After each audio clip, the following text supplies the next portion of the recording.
So the United States decided to buy Florida from Spain.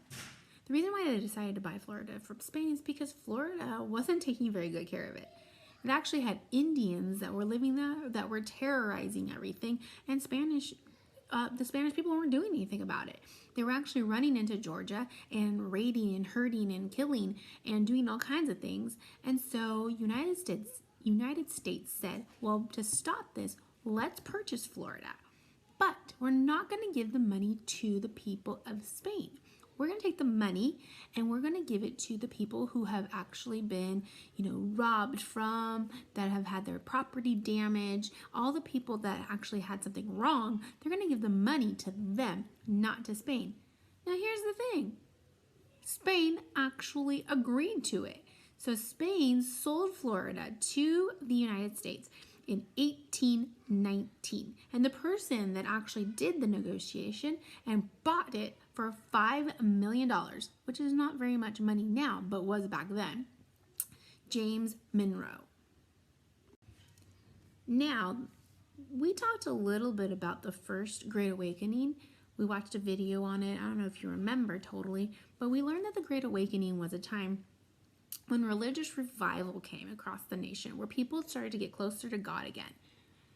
There's now a time called the Second Great Awakening, where again, people started to kind of fade away from God. And so the Second Great Awakening was when they came back to Him once again. Now in the Second Great Awakening, a thing called a circuit riding preacher became very, very popular. And what that was that a circuit riding preacher would ride on his horse from town to town. And he would perform a church service for everybody so that they could learn more about Jesus. Because some people were becoming so far away from Jesus, they weren't even going to church. Now, there was one circuit riding preacher who was really well known. They even say he was one of the best known circuit riding preachers through the towns.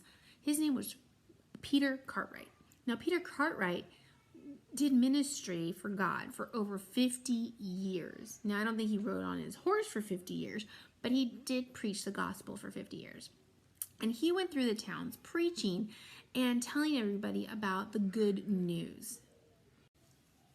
Now, what helped keep everyone's thirst for Jesus was what are called camp meetings. And what happened was that